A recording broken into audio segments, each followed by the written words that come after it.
Hola, buen día. Iniciamos hoy con la clase sobre el condensador, también llamado capacitor. Sean bienvenidos a la clase de hoy. Bien,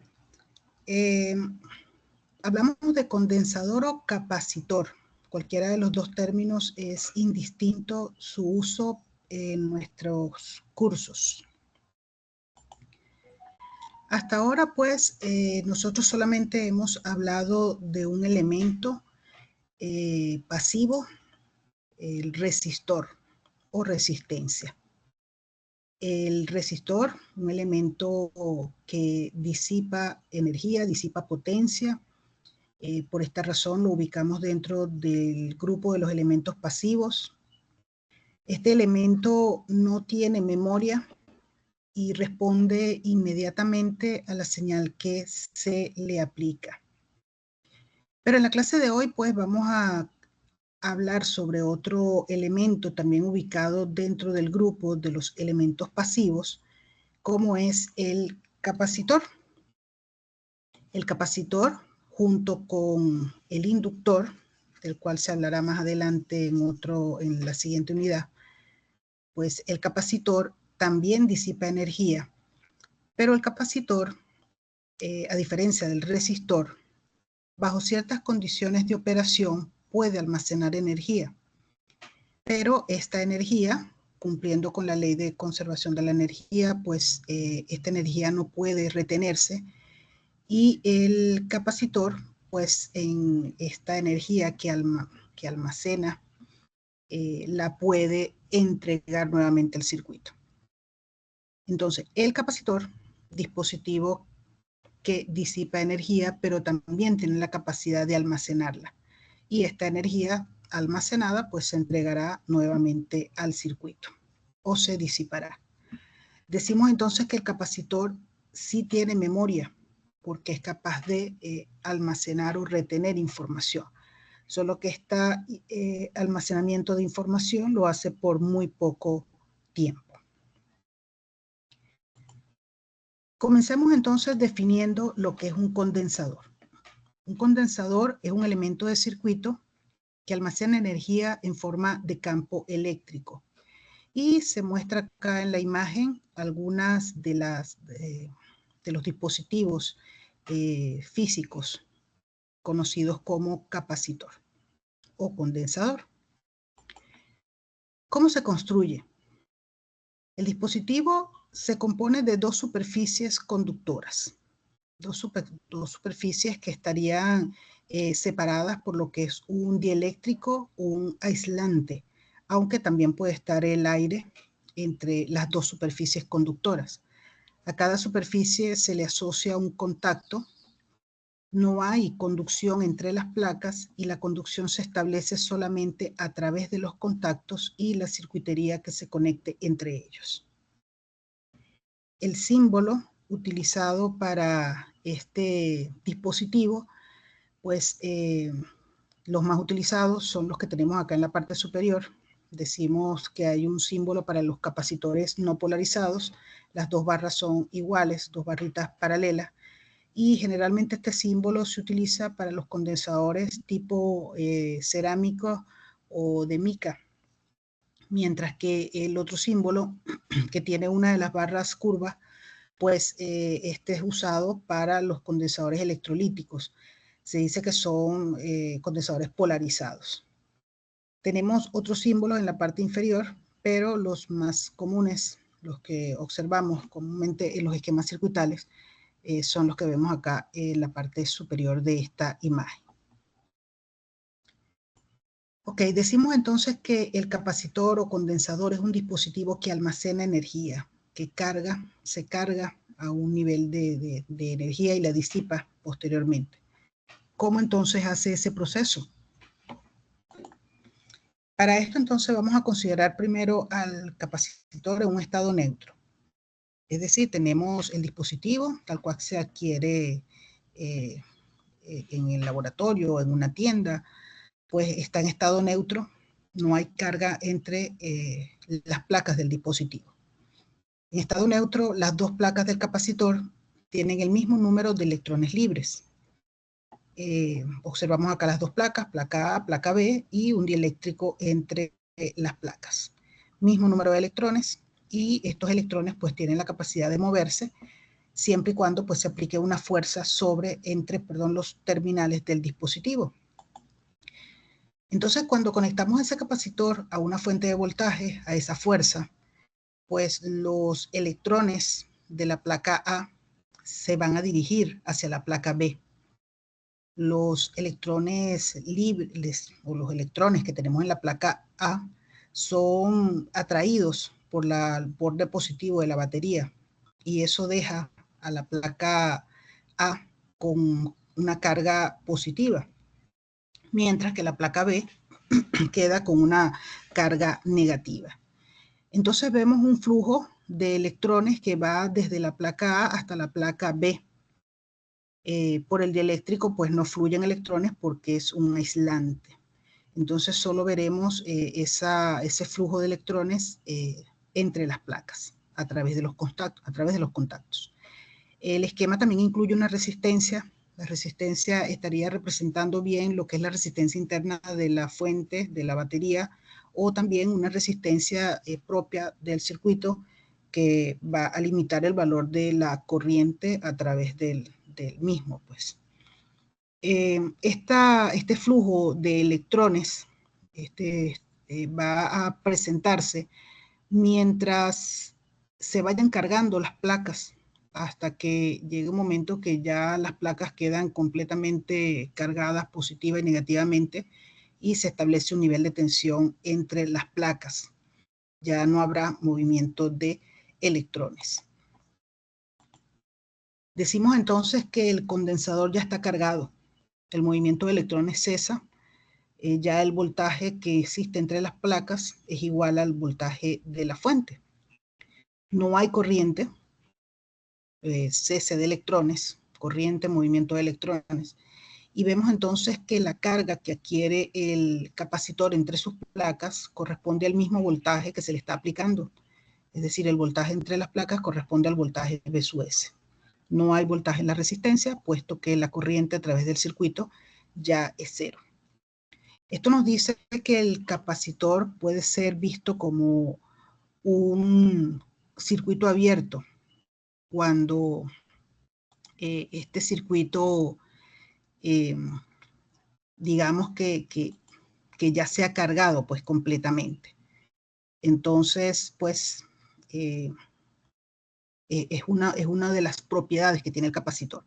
Es capaz de convertirse o actuar como circuito abierto una vez que ya se ha cargado por completo. El capacitor, entonces, ya cargado, mantiene esa energía, y si quitamos la fuente de tensión que está alimentando al capacitor y que hace que él mantenga esa tensión entre las placas, pues el capacitor nota que hubo un cambio. Sería el caso que tenemos acá en esta figura. El capacitor detecta que ya no hay una señal de alimentación entre sus contactos. Y otra propiedad que tiene el capacitor es la de oponerse a los cambios. Entonces, inicialmente, cuando quitamos la fuente, el capacitor queda con su carga V sub S y él trata de retener esa energía. Pero pues esta energía va a quedar allí solamente un corto periodo de tiempo, que depende del tipo de capacitor. Idealmente, digamos que el capacitor va a retener la carga cuando se desconecta la fuente, pero pues esa carga va a ser luego disipada. Entonces, también podemos decir que un capacitor, cuando está cargado, actúa como una fuente, porque ya que él entre sus terminales tiene un voltaje, pero esta energía no se puede detener, no se puede retener allí, él va a entregar esta energía, y en ese momento pues diríamos que el capacitor está actuando como una fuente. Ok, entonces eso era con respecto a la carga y descarga pues del capacitor. ¿Cómo hace para almacenar esa energía? La cantidad de carga entonces que un capacitor puede almacenar por unidad de voltaje entre sus placas es lo que se conoce como capacitancia. Digamos que la capacitancia es la medida con la cual podemos representar la capacidad que tiene el condensador de almacenar energía. Y esta capacitancia pues la representamos con la letra C mayúscula, se mide en faradios, y la pudiéramos ver como la relación entre lo que es la carga que almacena el dispositivo con respecto a la tensión entre las placas. La capacitancia entonces medida en faradios, aunque generalmente para cálculos las unidades están referidas a microfaradios o picofaradios o nanofaradios. Microfaradios por 10 a la menos 6, nanofaradio por 10 a la menos 9, picofaradio por 10 a la menos 12. La carga expresada en coulombs y el voltaje pues expresado en voltios. Y pues esta ecuación nos está indicando que a mayor carga pues mayor capacitancia, ¿no? Esta es una manera pues de expresar cuánta carga se ha almacenado en el dispositivo. Pero, como les decía, esta carga se mantiene por un tiempo, un corto periodo de tiempo que depende, por supuesto, de la construcción del dispositivo, ya que la capacitancia está afectada por la construcción, por las placas propias del dispositivo. La construcción del capacitor afecta el valor de la capacitancia. Vemos entonces que la capacitancia también puede determinarse a través de lo que sería la relación capacitancia igual a epsilon 0, epsilon R, digamos que permitividad del capacitor, del material, por el área de cada una de las placas del capacitor, dividido entre la distancia que separa a esas placas. Entonces la capacitancia pues depende del tamaño de las placas que forman parte del capacitor y la separación entre ellas. Pero también es importante el tipo de material que hay entre las placas. Este material pues puede ser igual el aire, el vacío, como también puede ser plástico, cerámica. Hay diferentes materiales que pues podemos podemos ubicar entre las placas.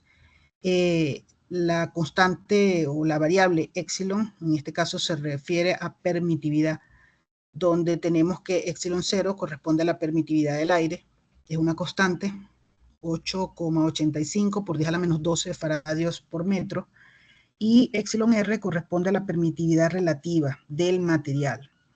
El área entonces medida en metros cuadrados y la distancia medida en metros. Distancia, separación entre las placas. Y pues esta permitividad relativa está tabulada.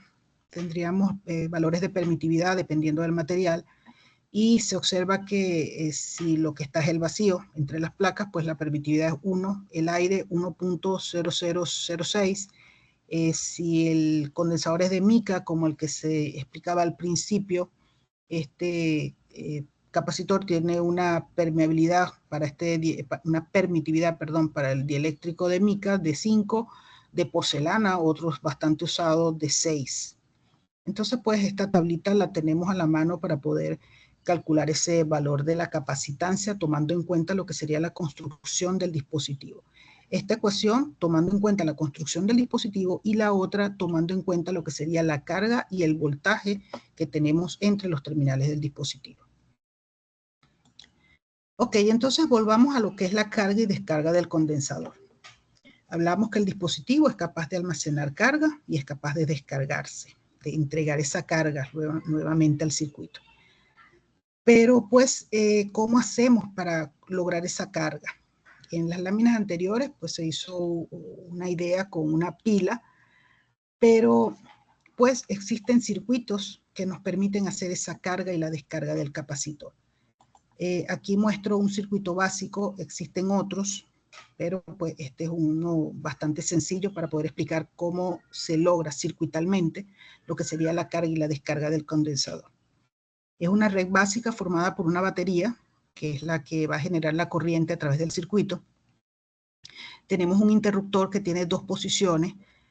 Si el interruptor está en la posición 1, entonces la corriente pues generada por la fuente va a pasar a través de la resistencia del capacitor y se regresa. Es decir, el interruptor en la posición 1 activa la fuente, es como encender la fuente en el circuito. Y habrá corriente que va a permitir cargar el capacitor. Cuando pasamos el interruptor a la posición 2 y el capacitor ya está cargado, entonces digamos que el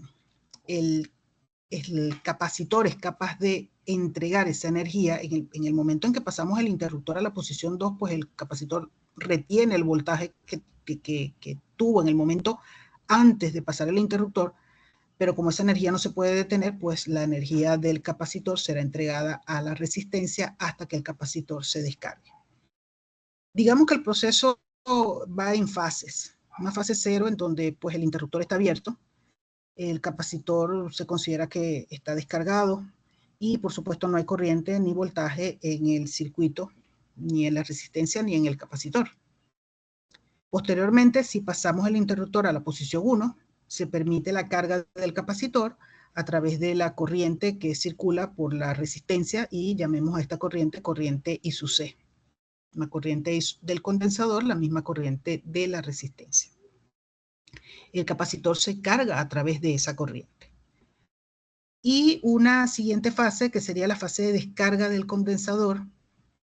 El condensador, ya en el momento que pasamos a la posición 2, consideramos que ya el condensador se cargó y pues en ese momento se permite la descarga del condensador a través de la resistencia, pero esta descarga pues será en sentido contrario a el proceso de carga. El condensador, digamos que se cargó en sentido horario y se va a descargar en sentido antihorario.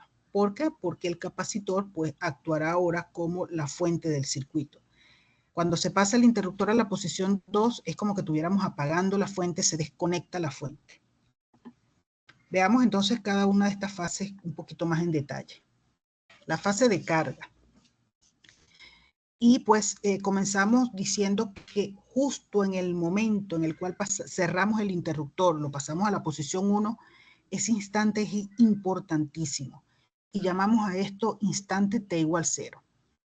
Es un instante donde pudiéramos pensar como que es una película donde estamos viendo todo un proceso, pero en esta película pues detenemos la película justo en ese instante y tratamos de ver lo que sucede justo en ese momento, porque suceden muchas cosas.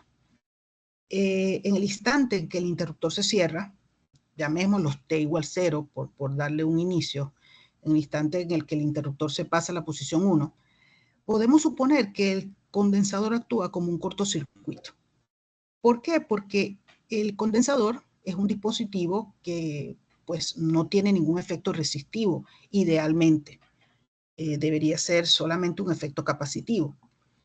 Entonces, al cerrar el interruptor, pues simplemente el circuito se pudiera ver de esta manera, donde la señal de corriente que es capaz de generar la batería sería la corriente I sub C, va a pasar por la resistencia y el capacitor pues se dio cuenta que hay un cambio, se conectó una señal y él dejará pasar esa corriente.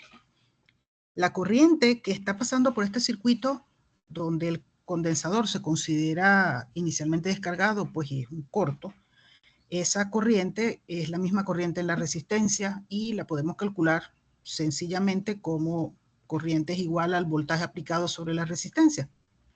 Por eso vemos que la corriente I sub C igual a la corriente I sub R es igual a la relación entre E, que es el voltaje de la batería, sobre la resistencia. Esta corriente es un valor brusco para el capacitor. Y pues el capacitor que es un dispositivo que se opone a los cambios, pero esto es un cambio brusco. Se pasa el interruptor y esta corriente para el capacitor es una corriente bastante grande. Entonces, pues comienza en este momento la carga del capacitor, justo en t igual 0. Pero pues el tiempo no podemos detenerlo. Avanza el tiempo, usted le dio clic a esa película y continúa. Entonces, cuando el interruptor se cierra, la corriente, ya vimos en la relación E sobre R, y luego va disminuyendo a medida que el capacitor se va cargando. Si vamos a la lámina anterior, pues va a pasar la corriente a través del circuito y el condensador se va a ir cargando. comienza esta corriente y su C igual a E sobre R, pero el capacitor ya entonces va a dejar de ser un corto porque ya el capacitor comienza a adquirir un voltaje. Entonces, a medida que el capacitor se va cargando, la corriente va disminuyendo. La forma de ese voltaje en el condensador pues será una forma contraria a la de la corriente, donde vemos que a medida que la corriente va disminuyendo, el voltaje en el capacitor va aumentando. Y el voltaje va aumentando rápidamente, pero después dice, oye, poco a poco, hasta que se estabiliza y llega a ese valor final de voltaje. Cuando el capacitor ya llega a ese voltaje final, a ese voltaje estable, pues ya la corriente a través del capacitor es nula, ya no pasa corriente a través de él. Es una gráfica exponencial donde difícilmente esta corriente será cero, pero pues se asume que es una corriente bastante pequeña y por eso decimos que el capacitor en ese momento, cuando ya se ha estabilizado, cuando ha adquirido ese voltaje alto, ese voltaje final, voltaje estable, ya el capacitor es un circuito abierto. Entonces, pues lo que nos dicen, luego de un tiempo, el flujo de carga se va a detener, la corriente I sub C va a ser igual a 0 y el voltaje en el capacitor va a dejar de cambiar porque va a llegar al valor máximo que se le está aplicando y digamos entonces que en ese momento ya la fase de carga concluyó. En este punto, pues yo puedo asumir que ya si él está cargado, el capacitor actúa entonces como un circuito abierto. Vemos acá que el voltaje en el capacitor es el mismo voltaje que tiene la fuente. Si este voltaje en este extremo es igual al voltaje en este otro extremo, pues simplemente no hay corriente. En el circuito no hay voltaje en la resistencia. Entonces, el voltaje en el capacitor es el mismo voltaje de la fuente, no hay corriente y podemos decir que el capacitor actúa como un circuito abierto cuando ya el circuito se ha estabilizado. Antes, cuando decimos que el circuito se ha estabilizado, digamos que estamos en esta zona de la gráfica, donde ya tiene un voltaje final. Pero pues para llegar acá tiene que haber todo este proceso de carga y durante todo este proceso de carga pues la corriente no vale cero. Solo que este tiempo de carga es bastante corto. Aquí hablamos de microsegundos, de nanosegundos. Y por eso muchas veces eso entra dentro de aquel concepto de T igual 0, donde paramos la película, pareciera que es un tiempo único, pero no, hablamos de nanosegundos, de un tiempo muy, muy chiquito, que para verlo, por supuesto, en los osciloscopios, pues hay que configurar el tiempo para que esto pueda verse claramente en estos tiempos tan cortos. Entonces, bueno, finalmente esto lo que nos dice es que un capacitor se puede reemplazar por un circuito abierto una vez que ya concluye la fase de carga en esa red, pues en esa, como vieron, una red de corriente continua, la fuente es una batería. Entonces vemos que las gráficas para tanto la corriente como para el condensador, si vemos, sigue un comportamiento exponencial. Digamos que la corriente hubo un comportamiento exponencial decreciente, porque la corriente va disminuyendo, mientras que el capacitor una función exponencial creciente. Y pues las expresiones para esto, para facilitar las cosas, por supuesto hay todo un análisis de cálculo para llegar a estas expresiones, no es la idea acá en este curso, sino simplemente pues estudiar cómo son estas gráficas, cómo la corriente en el capacitor decae a través de una expresión E sobre R, que es el valor inicial de esa corriente cuando se pasa el interruptor, pero luego la corriente va descayendo con la forma E a la menos T sobre RC. Y en el caso del capacitor, pues el capacitor inicia con un voltaje 0 y poco a poco va aumentando su voltaje a través de una expresión dada como E por 1 menos E a la menos T sobre RC. Vemos entonces cómo esta gráfica se divide en instantes de tiempo o periodos, donde observamos que en un primer instante la corriente decae un 36,8% de lo que es su valor inicial, mientras que en ese primer instante el capacitor ha alcanzado un 63,2% de lo que sería su valor final. Y observamos también que ya pasado 5 instantes de tiempo, pues la corriente ya es casi nula, un 0.67% del valor inicial, mientras que el capacitor ya para 5 instantes de tiempo se considera que ha llegado al 99.3% del valor final pues, que se espera para el capacitor. Entonces es importante manejar estas expresiones, tenerlas a la mano, pues porque con ellas es que damos respuesta a nuestros análisis. Así como tenemos la corriente en el capacitor y el voltaje en el capacitor, pues también está la corriente y el voltaje en la resistencia. Acuérdense que el circuito tiene una resistencia dentro del esquema. Esta resistencia, pues es una resistencia propia del circuito. A estos circuitos también se le llama circuito RC. Circuito RC en corriente continua. Entonces, pues, la corriente para lo que es la resistencia es la misma corriente en el capacitor. Pues al estar cerrado el switch, vemos un circuito serie donde la corriente es la misma en todos los elementos. Y el voltaje en la resistencia, recordando la relación B igual a I por R, pues el voltaje en la resistencia tendrá la misma forma de la corriente. La corriente al ir decayendo, el voltaje en la resistencia, por supuesto, también va a ser cero finalmente. Iniciando este voltaje en el valor de E hasta que este voltaje se hace cero o nulo. La expresión para la corriente I sub R, la misma expresión para I sub C, pero para B sub R es igual a E a la menos T sobre tau. Y aquí pues ya nos adelantamos, este valor de tau se parece mucho a todos los que hemos visto en las expresiones anteriores. Tau es igual a RC. Es un valor importantísimo dentro del análisis de los circuitos con elementos de almacenamiento de energía, como en este caso un circuito RC. Y pues tan importante que hay que darle un tratamiento especial a esa nueva variable, constante de tiempo tau. El factor RC que vimos entonces en todas estas expresiones para B sub C, I sub C y también para I sub R, se denomina constante de tiempo del sistema. Y esta constante de tiempo, pues se mide en segundos. La constante de tiempo se identifica con la letra tau y en el caso de los circuitos RC, la constante simplemente es R por C. La constante de tiempo RC siempre será un valor fijo y será igual al producto de lo que sería la resistencia que hay en el circuito por la capacitancia. No necesariamente tiene que haber una sola resistencia y una sola capacitancia. Estamos acá tratando un circuito básico y pues dependiendo del circuito será la resistencia del circuito, que puede ser combinación de varias resistencias, y las capacitancias. La constante de tiempo es tan importante porque pues con la constante de tiempo podemos ver cuándo ya el sistema está estable. El sistema se considera que está estable una vez que ha pasado 5 constantes de tiempo.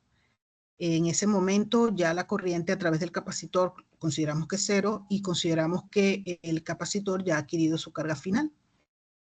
El producto RC pues siempre va a tener un valor y eso ya nos dice que pues el capacitor no puede cambiar de manera instantánea, siempre va a ir de acuerdo a lo que sea el valor de esa constante de tiempo RC.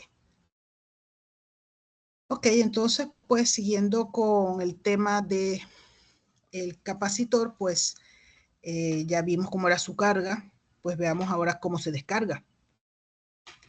Entonces supongamos que en este circuito el interruptor ahora lo pasamos a la posición 2, es decir, desconectamos la fuente. Ya la fuente no forma parte del circuito. Y consideremos también que cuando estaba en la posición 1 pasó mucho tiempo y pues el condensador ya está cargado. Entonces se pasa a la posición 2 y el capacitor comienza a descargarse. Una descarga que será sensible a lo que es la constante de tiempo tau. Significa con esto que el condensador se va a descargar con la misma velocidad con la cual se cargó. Se va a descargar con lo que es la corriente I sub C. Él se cargó con la corriente I sub C y pues se va a descargar con la corriente I sub C. Los condensadores muchas veces son usados para modelar lo que es el almacenamiento de fluidos en los sistemas hidráulicos, donde el capacitor me está indicando pues que hay un almacenamiento Si hablamos de ese fluido como agua, pues el tanque se cargó con agua y se va a descargar pues con agua. Entonces, algo así con el capacitor, pues el capacitor se cargó con una corriente IC y se va a descargar con esa misma corriente IC. Ese voltaje entonces en el capacitor creará lo que es el flujo de carga dentro de este circuito cerrado. Ahora el capacitor va a actuar como que fuera una fuente. Entonces vamos a tener un circuito como este, donde, como vemos, no está la fuente, porque ya se ha pasado el interruptor a la posición 2. Y entonces vemos que la descarga del capacitor ahora es en sentido antihorario. ¿Por qué? Porque ahora el capacitor es el que actúa como una fuente. Inicialmente el capacitor pues está con un voltaje E, que fue el voltaje final que adquirió durante su proceso de carga, y poco a poco él se va a ir descargando a través de la resistencia con la corriente I sub C, que es la misma corriente I sub R, que pudiéramos llamarlo corriente de descarga. Entonces eso me da las ecuaciones para B sub C. El voltaje B sub C será igual a E por E a la menos T sobre RC. Se parece muchísimo al voltaje B sub R que ya se había definido en el circuito de carga para el capacitor. La corriente I sub C es la corriente de descarga del capacitor. Vemos que tiene la misma expresión. El capacitor se carga con la corriente I sub C, pues se descarga con ella misma.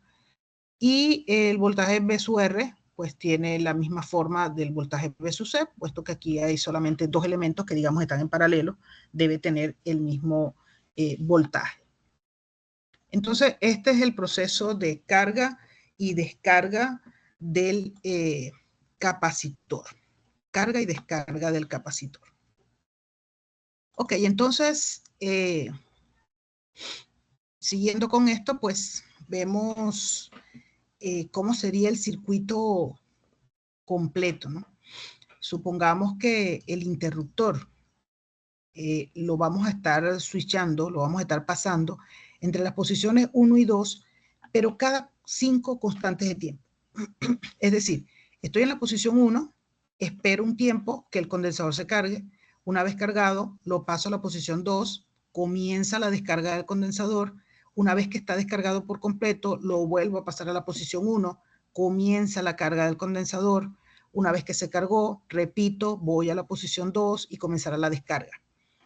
Entonces, si este proceso lo hago periódicamente, tomando en cuenta el tiempo que permite la carga y la descarga, pues se va a obtener una forma de onda como estas olas. Esto va a corresponder a lo que sería la señal B sub C.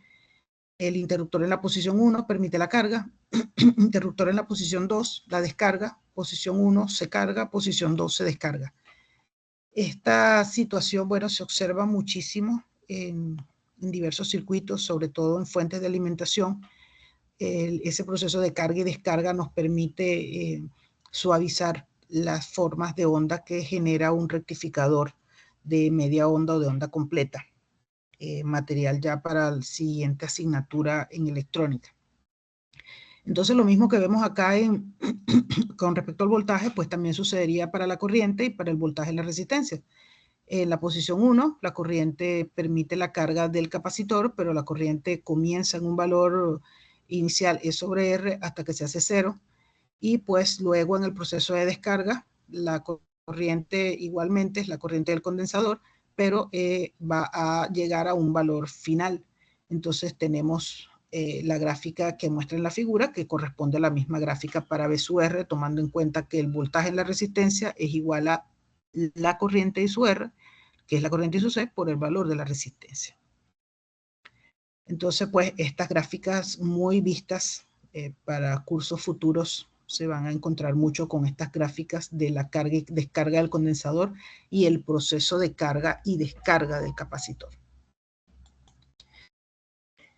Bien, entonces pasando a otro punto importante también dentro de capacitores, pues veamos la combinación de capacitores, porque como les decía, para la red básica, pues sí, es el circuito que les mostré, pero ese circuito también pudiera tener varios capacitores y la idea es combinarlos para que se convierta en una solo y poder determinar lo que es la constante de tiempo tau R por C. Entonces hablamos de capacitores en serie y capacitores en paralelo. Cuando tenemos capacitores en serie, pues estos se tratan igual como que tuviéramos resistencias en paralelo. Es decir, capacitores en serie, la capacitancia total se calcula como el inverso de la capacitancia total es la suma de los inversos de cada una de las capacitancias. O simplemente tomamos dos capacitores y a esos dos capacitores pues multiplicamos los dos y dividimos entre la suma de ellos, y el resultado de estos dos pues iría con el otro capacitor y así sucesivamente, tal cual se hacía con resistencias en paralelo. Y para capacitores en paralelo, pues es lógico pensar que su tratamiento será igual a lo que teníamos para resistores en serie. Capacitores en serie se suma el inverso de lo que tendríamos para los resistores, ¿no? Capacitores en serie, pues se saca el inverso, se trata como los resistores en paralelo, y capacitores en paralelo se tratan como resistores en serie. Y pues para seguir en esto, también otro punto importante es esta energía almacenada de la que tanto hemos hablado. El capacitor, pues el ideal no debería disipar la energía, pero esto va en contra de la ley de conservación de la energía. El capacitor almacena energía en forma de campo eléctrico entre lo que son las placas conductoras, pero esta energía pues se va a disipar. Poco a poco hablamos de las corrientes de fuga, tema que no estoy tratando acá. Prefiero que vean el capacitor conectado a una resistencia y a través de esta resistencia se va a disipar esa energía. La energía pues es la integral de la potencia, pero pues veámoslo acá un poco más sencillo. Si tenemos lo que es la corriente en el capacitor y el voltaje en el capacitor, la potencia es igual a V por I, término ya definido en otros temas. Entonces, al multiplicar la corriente I sub C por el voltaje V sub C, obtenemos la potencia en el condensador, donde la potencia en el condensador es esta línea azul que tenemos acá. Y pues, si esto es la potencia, es esa curva azul, el área bajo la curva, el área sombreada, es lo que corresponde a la energía almacenada. Y pues, luego de los respectivos cálculos, esta energía almacenada se define como un medio de la capacitancia por el voltaje al cuadrado, el voltaje en el capacitor. Entonces, pues, energía almacenada en el dispositivo con una expresión bastante sencilla. Y pues finalmente hablaremos de lo que es la relación voltaje y corriente en el condensador, porque hasta ahora pues vimos lo que era la capacitancia, la energía, el voltaje en el capacitor con una expresión y la corriente en el capacitor, pero no vimos esa relación tan directa como la tenemos en la resistencia. En la resistencia hablamos de la ley de Ohm, que nos dice que el voltaje en una resistencia es igual a I por R. Pero en el caso del capacitor, del condensador, no tenemos esa relación tan directa. Y la relación entre el voltaje y la corriente, o la corriente y el voltaje, implica lo que es una derivada y por supuesto también una integral, ¿no? Si yo despejo de acá el voltaje en el capacitor, pues obtengo